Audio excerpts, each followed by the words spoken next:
الحمد لله رب العالمين والصلاة والسلام التامان الأكملان على سيدنا محمد صلى الله عليه وآله وسلم وأما بعد atenderezebwa Allah subhanahu wa ta'ala oyeyawukana ku bitonde bye byonna bye yatonda oyo Allah subhanahu wa ta'ala ateekateeka buli kyonna kye tutambulirako mu bulamu bwaffe buno obw'ensi.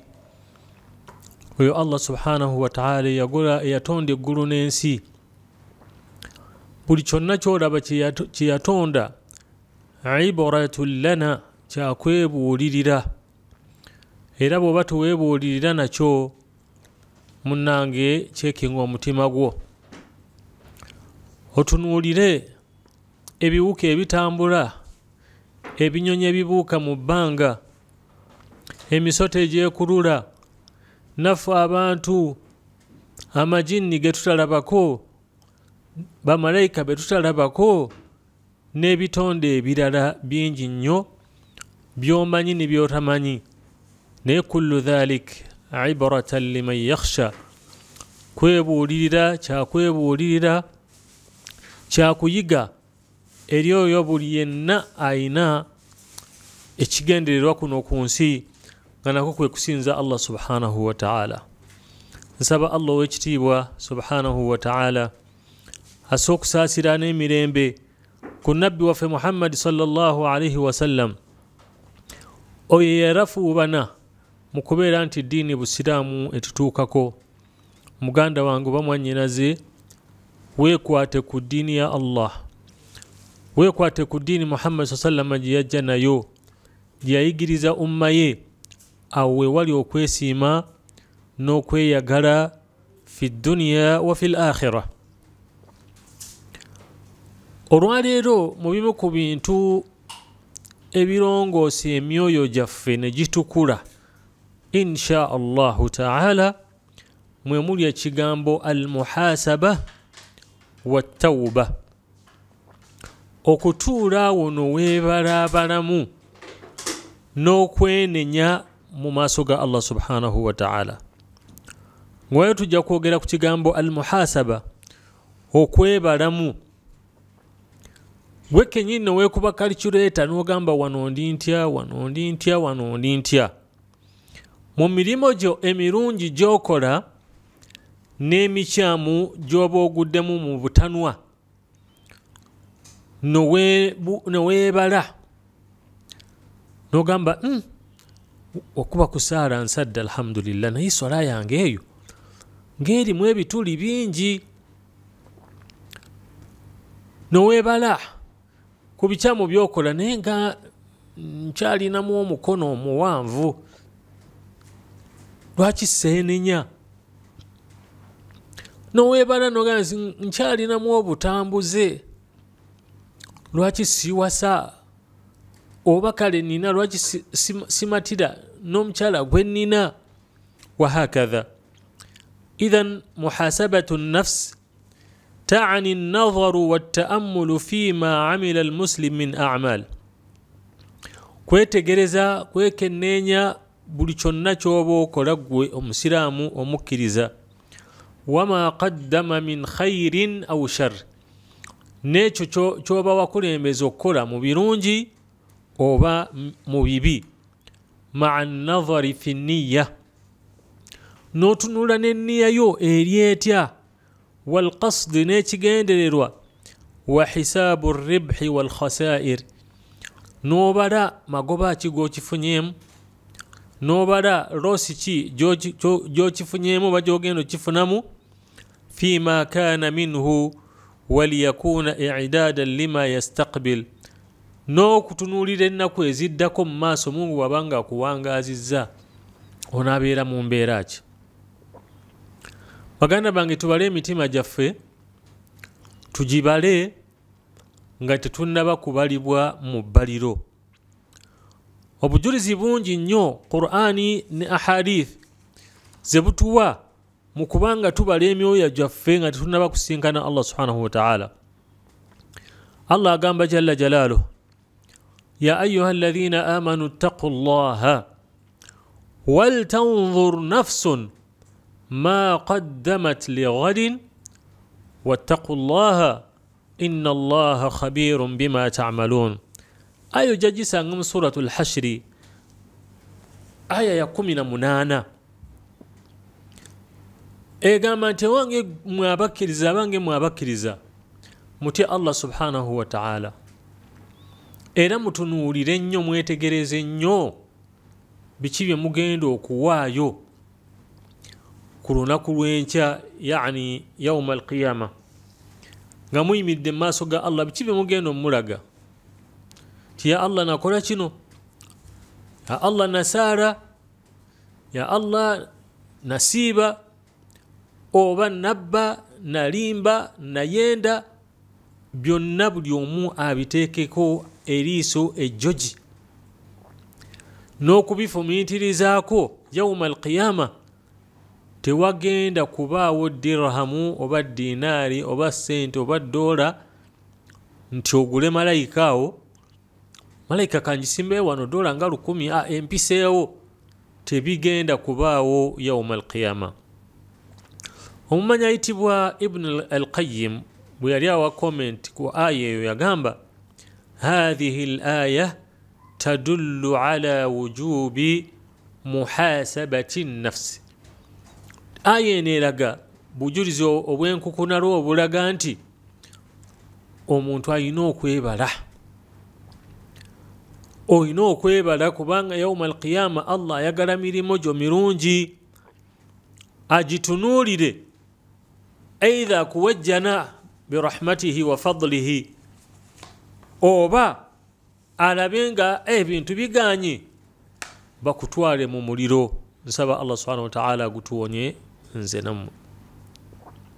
Ibn Kathir omu ku bavvunuzi ba Qur'ani bwe yali avunula ekigambo ekigamba nti wal tanzur nafsun ma qaddamat lighadin, omwoyo gutunuulire kyegugenda okwanjula mu maaso ga Allah olunaku lw'enkya, yagamba hasibu anfusakum qabla an tuhasabu, mwebale nga tebannaba kubabala, wanzuru madha ddakhartum li anfusikum min al-a'mal, era mutunuulire biki ebiterekeddwa mu bitabo by'emirimu gyammwe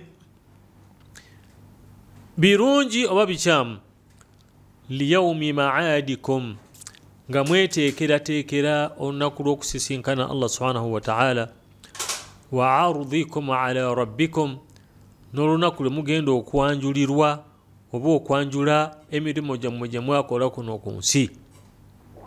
Wa'alamu, era mukimanye, annahu, nti mazima ye ayi Allah subhanahu wa ta'ala alimun bijami'i a'malikum, amanye emirimu gyonna gye mukola, wa ahwalikum, n'embeera zammwe azimanye, la takhfa alayhi khafiya, tewali kimwekwekako subhanahu wa ta'ala. Idhan eyo aya bujulizi obutulaga nti tulina okwebala mitima gyaffe nga tetunnaba kusisinkana Allah subhanahu wa ta'ala kutubala, kubanga agenda kutubala yawma alqiyama. Obujulizi obulala Allah agamba subhanahu wa ta'ala la uqsimu biyawmi alqiyama wala uqsimu bin nafsi lawama, ndayira olunaku lw'enkomerero, nendayira n'ogwo omutima ogwenenya, ogwenenya gwo gwokka na gwokka, ne gutunuulira mu bintu bye gukoze ogamba maze ebbanga nga sisaala, maze ebbanga nga ndi mwenzi, maze ebbanga kale nga nsaala naye nga byensaala bibulamu, nga nsiiba naye kusiiba kubulamu, nakola hijja naye hijja yange eriko akabuuza. Ogwo omutima ogwenenya gwe twagala era gwe twogerako olwaleero.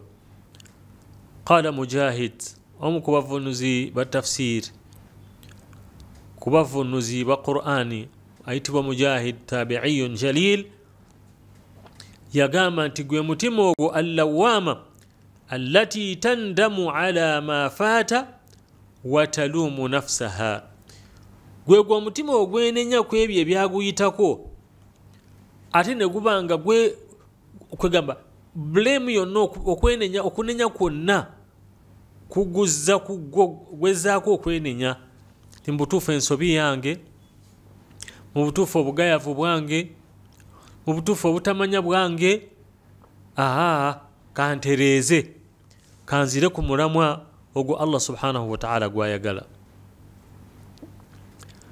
Era Allah subhanahu wa ta'ala n'atugamba mu bujulizi obulala balil insanu ala nafsihi basira walau alqa ma'adhira, omuntu amanyi obumogo bw'omutima gwe tebakulimba nga tewali atabumanyi.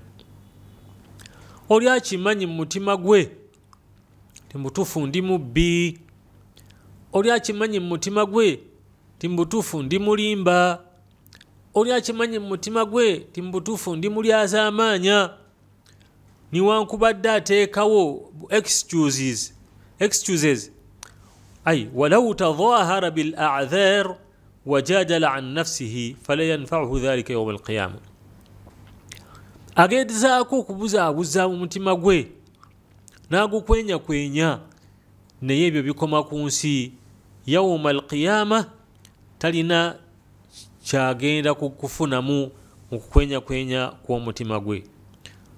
N'olwekyo ikhwata al-iman, obujulizi obwo mu Qur'ani bwe butulaga nti tulina okubala emyoyo gyaffe yawma al-qiyama nga tennaba kutuuka.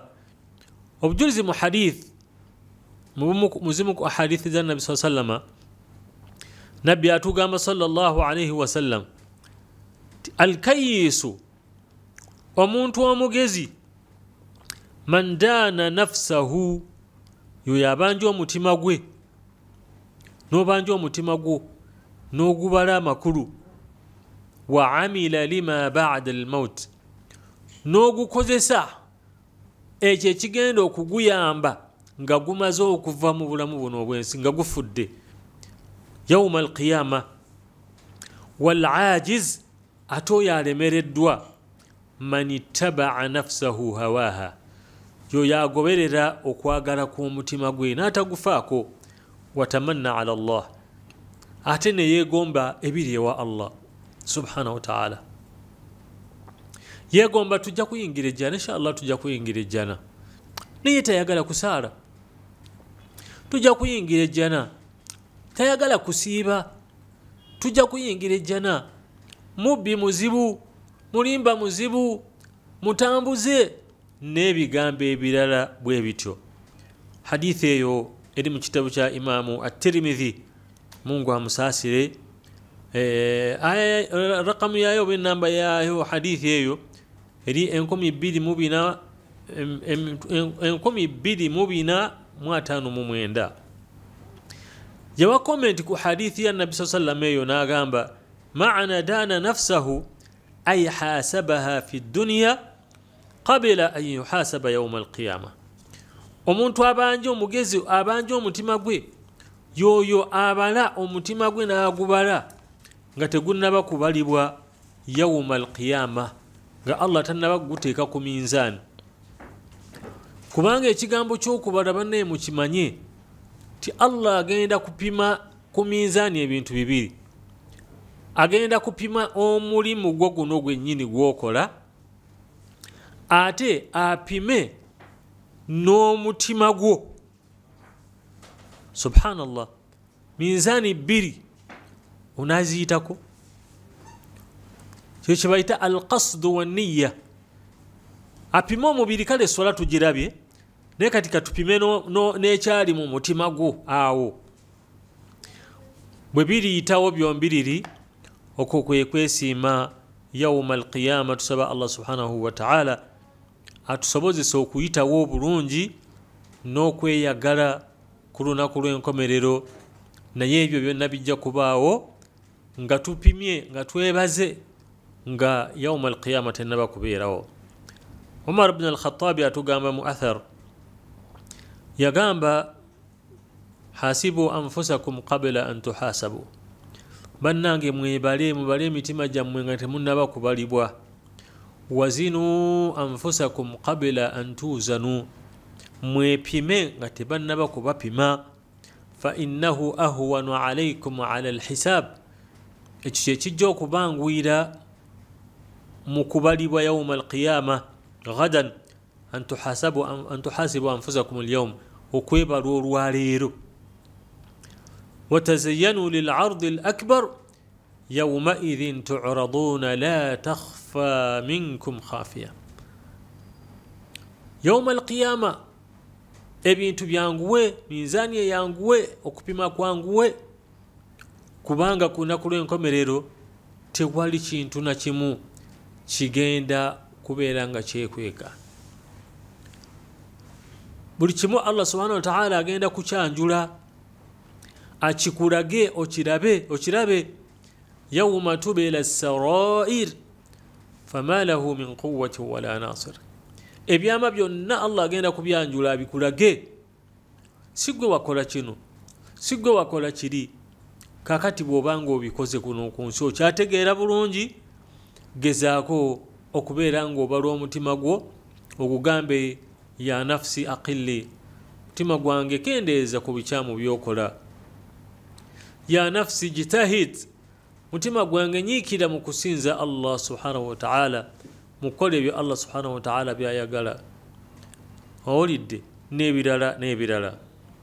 Abatukulembera abalungi bayogera ku kigambo ky'okwebala, ky'okubala omutima gwo n'ogwange.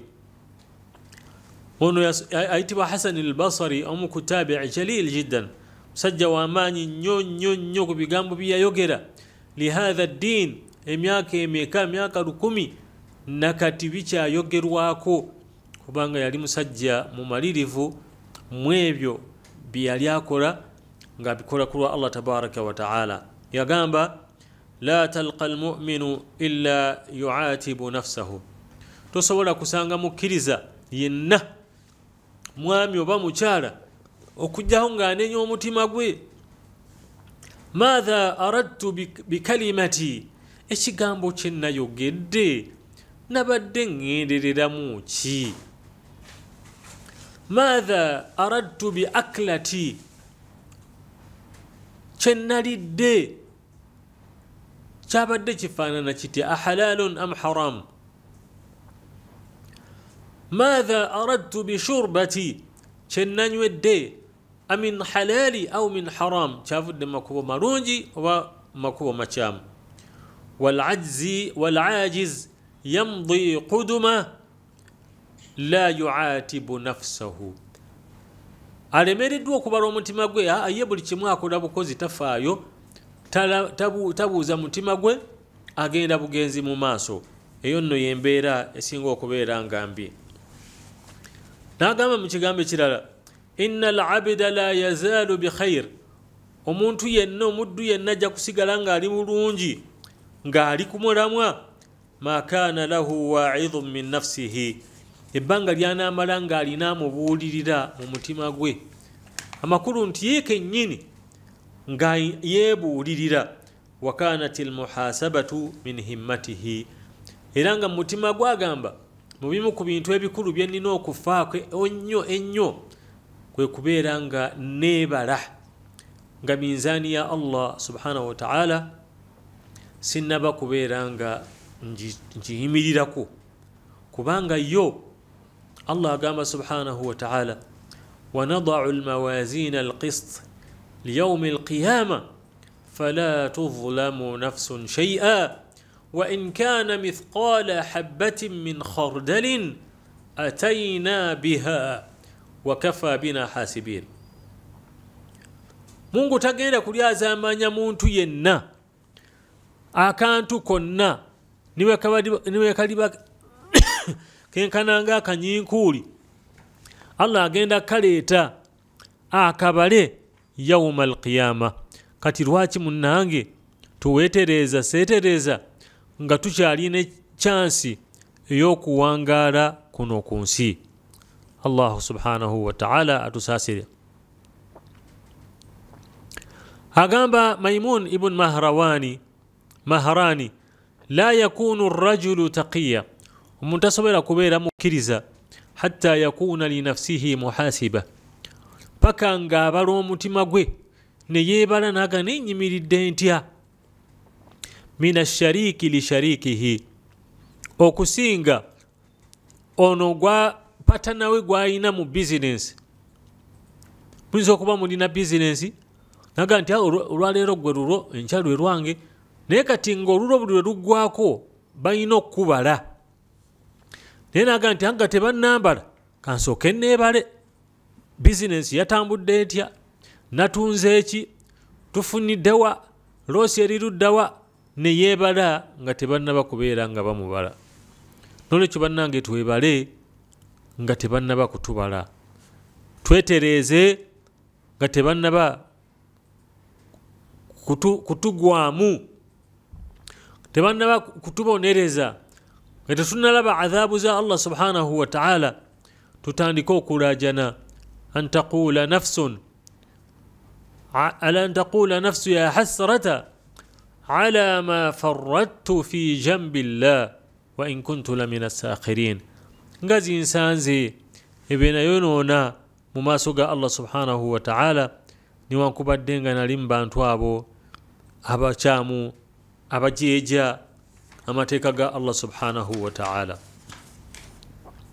Baganda bange abakkiriza, mu bimu ku bintu ebijjo tuyambako okubanga twebala emitima gyaffe, weebale gwe kennyini nga weebala wekka, bye bino wammanga. Ekisooka istishaaru raqabati llahi ala alabdi wattilaa'ihi ala khafaayahu, kwe kuwulira muli mu mutima gwo n'okukakasa mu mutima gwo nti byonna byokola ebyekwese nga abantu tebabiraba, ye Allah abimanyi.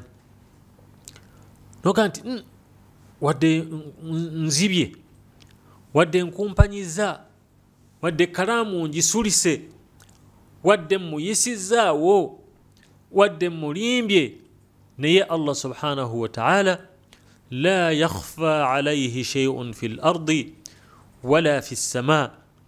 No feeling mu mutima gwo era n'okakasa tera Allah subhanahu wa ta'ala alina bamalayika batuteekako abatulondoola ku buli kyonna kye tukola, wadde nga abantu baba tebakiraba, ne bamalayika bano bakiraba. N'okifiiringa muli mu mutima gwo kijja kukuyambako okubeera nti tuhasibu nafsaka, obala omutima gwo. Allah yabayita kiraman katibin, ab'ebitiibwa abawandiisi, ya'lamuuna ma taf'aluun, bamanyi bye mukola. Kasita ofiiringa muli nti Allah yabanteekako weebali, ne bw'atani ntaddeko bamalayika, ye kennyini Allah subhanahu wa ta'ala ammanyi, tewali la yakhfa alayhi shay. Ya'lamu kha'inata al-a'yun wama tukhfi as-sudur, amanyi okukumpanya kw'eriiso ate era amanyi n'ebyo ebyekwese mu bifuba byaffe. Allah agamba subhanahu wa ta'ala, walaqad khalaqna al-insan wa na'lamu ma tuwaswisu bihi nafsuhu wa nahnu aqrabu ilayhi min hablil warid ma yalfidhu min qawlin illa ladayhi raqibun atid. Buli kyonna kyoyogera, buli kyonna kyokola, waliwo raqibu ne atid, malayika ezo ez'ekitiibwa ezakuteekebwako zibeere nga zikulondoola, nga ziwandiika ebyo byokola. Suratu Qaf. Aya endala eri mu suratu Al-Mujadila, Allah ng'agamba subhanahu wa ta'ala, alam ta'lam anna Allaha ya'lamu ma fi as-samawati wa ma fi al-ard ما يكون من نجوى ثلاثة إلا هو رابعهم ولا خمسة إلا هو سادسهم ولا أدنى من ذلك ولا أكثر إلا هو معهم أينما كانوا ثم ينبئهم بما عملوا يوم القيامة إن الله بكل شيء عليم. الله سبحانه وتعالى أماني ebikolebwa mu ggulu, amanyi ebikolebwa mu nsi tewali babeera babiri, tebali abantu nga bali mu kafubo babiri. Allah wakusatu, ma'iyatuhu bi'ilmihi, ng'amanyi bulungi nnyo ekigenda mu maaso ensi yonna. Ate bwe baba nga bali bataano ye wa mukaaga, basatu wa kuna, bataano wa mukaaga, na wadde omuwendo ogusingako awo oba oguli wansi w'abo ali nabo Allah subhanahu wa ta'ala. Ate yawma al-qiyama agenda kubabuulira, atadhkuru kadha wa kadha, ojjukira kino na kino, ojjukira kino na kino ku ssaawa eno n'eno, ojjukira kye wakola ku lunaku luno na luli. Inna Allaha bikulli shay'in alim, Allah buli ku kimu kyonna amanyi. N'olwekyo mu aya eno eddako, wa'lamu anna Allaha ya'lamu ma fi anfusikum fahdharuhu wa'lamu anna Allaha ghafurun halim. Mukimanye nti Allah subhanahu wa ta'ala amanyi ebiri mu mitima gyammwe, kale mubeere beegendereza, era mumanye nti Allah musonyi ate wakisa. Amakulu nti bw'omuwenenya gy'ali ajja kubasonyiwa, ate bwe munaakola by'atayagala ajja kubabonereza, ate bwe muneenenya gy'ali ajja kubasonyiwa abasaasire. Weebale mu mutima gwo odde eri Allah subhanahu wa ta'ala. Ensonga ey'okubiri, tadhakkuru al-hisaab al-akbar wa su'aalu yawma al-qiyama. Jukira okubalwa okunene n'ebibuuzo ebigenda okubaawo yawma al-qiyama. Bakubale fi kathirin wa qalil, mu kinene kye wakola n'ekitono, fi kabirin wa saghir, wa hakadha, byonna Allah agenda bikuletera abikubalire mu maaso go ng'obiraba. Kyova olaba al-mujrimu wal-kafiru wal-fasiq, Allah atukingirize ebitendo ebyo, ate agenda kwewuunya agambe, ووضع الكتاب فترى المجرمين مشفقين مما فيه ويقولون يا ويلتنا ما لهذا الكتاب لا يغادر صغيرة ولا كبيرة إلا أحصاها ووجدوا ما عملوا حاضرا ولا يظلم ربك أحدا. Omuntu agenda kuweebwa ekitabo bakimuteeke mu maaso ge, bamugambe nti soma olabe ebirimu, naye alibikkula ekitabo ekyo agambe nti kino kitabo nnaba ki ekitalina kanene oba katono kyekyalekayo, buli kimu kyonna weekiri. Era Allah subhanahu wa ta'ala tagenda kulyaza amanya muntu yenna. Munnaye bw'onajjukira okubalibwa n'ebibuuzo ebigenda okubuuzibwa yawma al-qiyama, ojja kwebuuza, omutima gwo ojja kugugamba nti weebale nga tebannaba kutubala yawma al-qiyama. Allah subhanahu wa ta'ala agamba muteeke ddala, yawma yab'athuhum Allahu jami'an fayunabbi'uhum bima 'amilu ahsaahu Allahu wa nasuuhu wallahu ala kulli shay'in shahid. Allah agenda kubazuukiza yawma al-qiyama abantu bonna, ababuulire byonna byonna bye baakola olid, ate ne babyerabira, naye Allah subhanahu wa ta'ala buli kintu kyonna mujulizi. Ojjukira kino, ojjukira kino, ojjukira kino ku lunaku bwe ruti, ku ssaawa bweti, byonna byonna abireete yawma al-qiyama. Kaakati omuntu yawma al-qiyama, omuntu mumpalapalanya nnyo, ne yawma al-qiyama ajja kwagala okupalapalanya.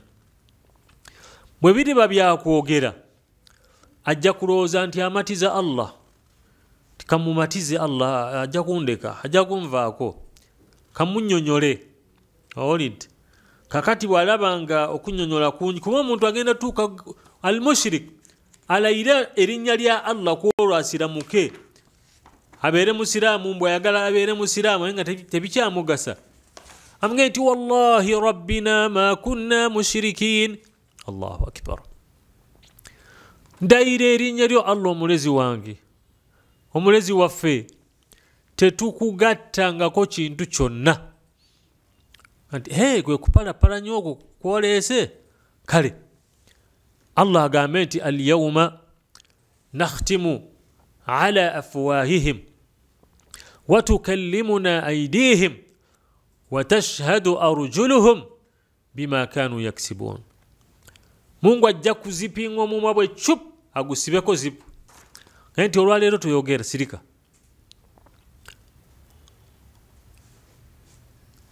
Wa tukallimuna aydihim emikono gino gye mulaba gyogere gye tukwasa gye tuwandiisa gye tusayiningisa ku haram wa hakadha gitandika okwogera. Amagulu ge tutambuza ne tugatwala mu haramu ne tugatwala mu kujoga Allah subhanahu wa ta'ala nago gawa obujulizi bima kanu yaksibun kwebyo bye baalinga bakola kuno ku nsi. Nolwekyo tubeere beegendereza yawma alqiyama si lunaku lwangu ate bwe bubaamu obujeemu wa kaana yawman ala alkafirina ghayru yasir. Ku muntu omuwakanyi omujeemu ku mateeka ga Allah subhanahu wa ta'ala terugenda kuba lwangu. Wa kaana yawman asira lunaku luzito lunaku luzibu. Allah subhanahu wa ta'ala mu aya endala n'atugamba wa yawma yuhsharu a'daa'u Allahi ila an-nari fahum yuza'un hatta idha ma ja'uha shahida 'alayhim sam'uhum wa absaruhum wa juluduhum bima kanu ya'malun wa qalu li juludihim lima shahidtum 'alayna قالوا أنطقنا الله الذي أنطق كل شيء وهو خلقكم أول مرة وإليه ترجعون. كنا كلنا كمريرو أما توغابwe amaaso gaabwe ebiyungo byabwe w'emibiri gyabwe bigenda kubawaako obujulizi okusinziira ku ebyo baali bakola. Bagambe emibiri gyabwe lwaki muntu waako obujulizi ate mukimanyi ffenna tugenda mu muliro ga nti Allah yatwatuzza Allah atwogezza oyo ayogeza buli kimu kyonna era eyabatonda ku ntandikwa yammwe ku nsi eyabatonda era n'abakakasa nti gyali nemugenda okuddizibwa. N'olwekyo baganda bange abakkiriza jjukira okubalibwa ku lunaku lw'enkomerero ojjukire n'ebibuuzo ebigenda okubaawo yawma alqiyama. Bw'onaabanga okisembezza kijja kuyambako okwebala mu mutima gwo. fa amma man utiya kitaabahu biyaminihi fayaqulu ha umqra'u kitabiya inni dhanantu anni mulaqin hisabiya fahuwa fi 'ishatin radiya fi jannatin 'aliya. Omuntu aliweebwa ekitabo ky'emirimu gy'emirungi n'omukono gwe ogwa ddyo agenda kuyita abantu oba bamalayika banne mujje munsomereko mujje mulabe nze nakakasa nti ngenda kusinkana okubalibwa kwange bamaze okumbala mpiseewo mbiyiseeko. Oyo nno yagenda okuba mu bulamu obulungi obw'okwesiima yawma alqiyama insha Allah. Tusaba Allah tabaraka wa ta'ala ateeke mu bantu abo bagenda okubeera nga beesiima. N'ensonga ey'okusatu egy'okutuyambako okubanga tubala emyoyo gyaffe mutwalaatu siratu rasulu sa sallam wa ashabuhu wa salafu salih, okubanga tufaayo okusoma n'okuyiga n'okumanya ebyafaayo bya nabbi sallallahu alaihi wasallam ne basahaba be n'abalongoofu abaatusooka. Nabbi sallallahu alaihi wasallam buli lw'osoma ebyafaayo bye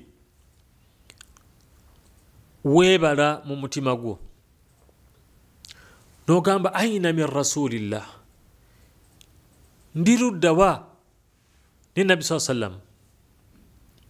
Bw'osoma ebyafaayo by'abasahaba ojja kwebuuza ndi ludda wa mu basahaba ba nabbi saa sallam. Eyo bw'onaavaayo osome ku balongoofu abaatusooka. Abalongoofu, omusajja eyamala n'amala emyaka 40 nga tewali swala ya jama emuyitako, emyaka 4 bwegati. Naye gwe lwotunula ku ssaawa abo basaala mmeka? Basaala 10 njagenda nga bazinye, njagenda nga bakima eswala, njagenda kulaako ey'okubiri. Bwe gutuuka ku jjuma ne tutuukayo nga tusumagira, ne tutuukayo nga khatibu anaatera okumala awulidde, wa hakadha ne tuba nga tetufunye kigendererwa mu jjuma. Nolwekyo tusome ebyafaayo bya Nabbi sallallahu alaihi wasallam, engeri gye yalinga alumirwamu emitima gyaffe ogugwe n'egyaffe, era n'atuuka n'okutuyigiriza edduwa muziyige era muzikwate. Ya waliya al-islami wa ahlihi masikna al-islama hatta nalqaka alayhi. Owange gwe nnyini busiraamu era gwalina obuvunaanyizibwa ku bagoberera obusiraamu, tunywereze ku busiraamu tukusisinkane nga tuli basiraamu. Ya muqallib alqulub thabbit qulubana ala dinika wa ala ta'atik. Owange gwe Allah kyusa emitima, kyusa emitima gyaffe era oginywereze ku ddiini yo Allah subhanahu wa ta'ala. Hakadha rasuluna sallallahu alayhi wasallam. Abasalafu abaatusooka, basahaba abasalafu bonna abaatusooka, ekigambo kyalinga kimu, kwekwata ku ddiini ya Allah subhanahu wa ta'ala. Ekigambo kyabanga kimu, ekigambo kino nkirese nakireka okuva nga nabbi bwe yaŋŋamba. N'olwaleero bwe tuli bamaseeka nga batusomedde irimu, naye ono naakusomera n'olina akiddamu, naye n'owooza kimu, nja kutereeza n'oba mwami nja kutereeza ila mata ila an yasha Allahu rabbul alamin. Kale n'olwekyo baganda bange abakkiriza wamu ne bannyinaze, tubale emitima gyaffe nga tetebannaba kugibala, twetegeke nga yawma alqiyama tennaba kutuuka, kubanga hatha ahwanu lilhisaabi al'azam. Okwo kyekijja otuyambako nga twetegekera luli olubala olunene. Banaagenda okukubala olubala olunene ng'olwedde gwe weebaze dda, ogaye nti nze nina obukendeevu mu swala, nina obukendeevu mu kusaddaaka, nina obukendeevu mu kuyisa obulungi abakadde, mukyala wange simuyisa bulungi, nina obukendeevu mu kusomesa abaana eddiini. Wahakadha bwe tunaatambula bwe tutyo tujja kubeera abaddu abalungi ab'okwesiima insha Allahu ta'ala. Nsaba Allah tabaraka wa ta'ala atugase n'ebigambo ebyo era atuteeke mu bantu abawuliriza ebigambo ne bajjamu ebisinga okubeera nga birungi. Subhanaka Allahumma wa bihamdik nashhadu an la ilaha illa anta nastaghfiruka wa natubu ilayk. Wassalamu alaykum wa rahmatullahi wa barakatuh.